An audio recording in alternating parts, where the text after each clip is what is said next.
Le Soleil. Une boule de gaz qui brûle en permanence et qui procure lumière et chaleur à notre planète. Ces puissants rayons conditionnent la croissance de toute vie. Ils contribuent à la photosynthèse des plantes et conditionnent le climat. Mais, au-delà de ces avantages, son activité peut avoir un impact négatif sur l'activité humaine. C'est pourquoi, il est nécessaire d'étudier l'humeur de notre étoile et son impact sur l'environnement terrestre, afin de prévoir ses conséquences terrestres.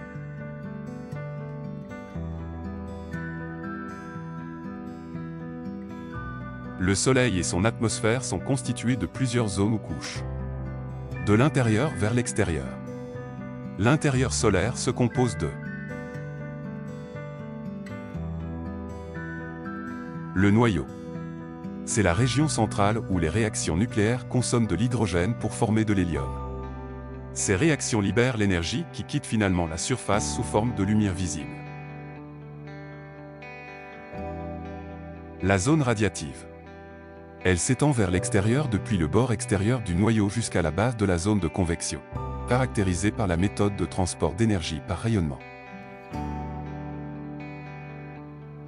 Et la zone de convection. C'est la couche la plus externe de l'intérieur solaire s'étendant d'une profondeur d'environ 200 000 km jusqu'à la surface visible où son mouvement est observé sous forme de granules et de supergranules.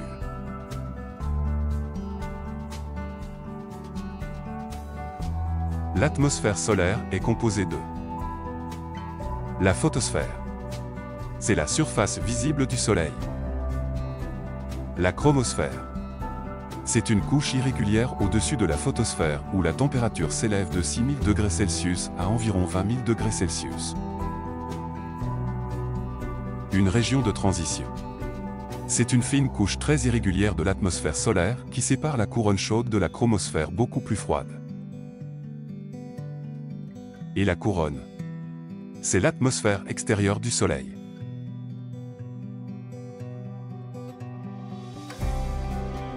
Au-delà de la couronne se trouve le vent solaire, qui est en fait un flux sortant de gaz coronal. Les champs magnétiques du Soleil s'élèvent à travers la zone de convection et traversent la photosphère pour atteindre la chromosphère et la couronne. Les éruptions conduisent à une activité solaire, qui comprend des phénomènes tels que des taches solaires, des éruptions cutanées, des proéminences et des éjections de masse coronale.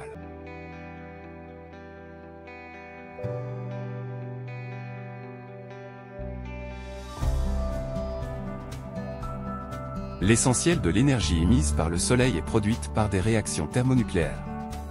Le noyau est la partie centrale où la température et la pression sont si élevées pour que des réactions de fusion se produisent. L'énergie produite dans le cœur se propage à travers la zone radiative où le rayonnement thermique est le moyen le plus efficace de transporter l'énergie.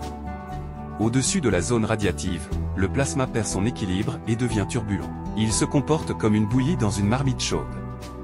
Le plasma chaud monte tandis que le plasma froid descend. Une fois en surface, l'énergie se propage dans le milieu interplanétaire procurant chaleur et bien-être.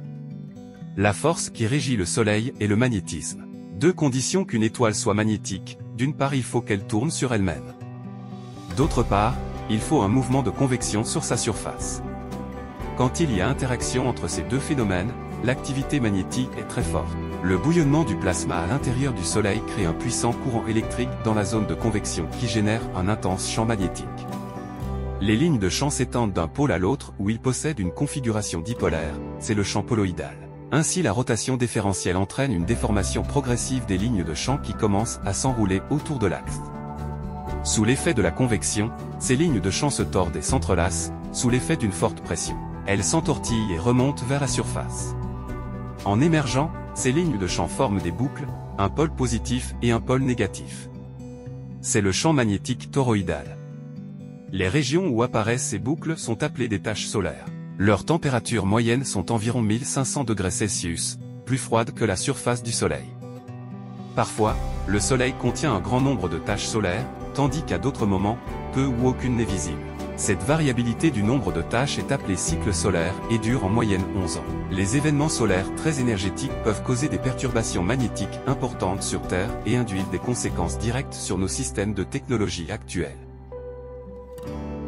Les CME peuvent provoquer des ondes de choc dans l'héliosphère en lançant des ondes électromagnétiques et des particules en accélération pour former des averses de rayonnement ionisant. Cela se traduit à la fois par une compression de la magnétosphère terrestre et une déformation temporaire du champ magnétique terrestre. Au cours de ce processus, d'importants courants électriques pénètrent dans l'environnement proche de la Terre en donnant naissance aux orages magnétiques qui se déchaînent quelques heures plus tard avec l'arrivée de l'éjection coronale elle-même.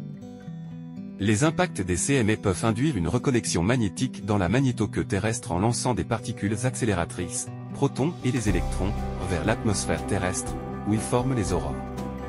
La météo spatiale traite des phénomènes impliquant le plasma ambiant, les champs magnétiques, le rayonnement électromagnétique et les particules énergétiques chargées dans l'espace et de la manière dont ces phénomènes peuvent influencer des systèmes économiquement vitaux, tels que les satellites, les réseaux de communication ou les réseaux électriques. Outre le Soleil, les variations des sources non solaires de particules énergétiques, telles que les rayons cosmiques galactiques, sont également considérées comme de la météorologie spatiale car elles modifient les conditions de l'environnement spatial à proximité de la Terre. Une influence significative de l'activité solaire est observée dans les perturbations des services de navigation par satellite, comme Galileo, dues aux impacts de la météo spatiale sur la haute atmosphère. Cela peut à son tour affecter l'aviation, le transport routier, le transport maritime et toute autre activité qui dépend d'un positionnement précis. Pour les satellites en orbite, les effets de la météorologie spatiale se manifestent par la dégradation des communications, des performances, de la fiabilité et de la durée de vie globale des engins spatiaux. Par exemple, les panneaux solaires, souvent appelés L, qui convertissent la lumière du soleil en énergie électrique à bord de la plupart des engins spatiaux produiront progressivement moins d'énergie au cours d'une mission. Et cette dégradation doit être prise en compte lors de la conception du satellite. En outre, l'augmentation des rayonnements dus à la météorologie spatiale pourrait entraîner une augmentation des risques pour la santé des astronautes participant à des missions spatiales habitées, à la fois aujourd'hui à bord de la Station spatiale internationale, ISS, en orbite terrestre basse et à l'avenir pour les voyages humains vers la Lune ou Mars. Sur Terre, le secteur de l'aviation, les compagnies aériennes commerciales peuvent également subir des dommages. Les effets de la météorologie spatiale au sol peuvent inclure des dommages et des perturbations au réseau de distribution d'électricité, une corrosion accrue des pipelines et une dégradation des communications radio.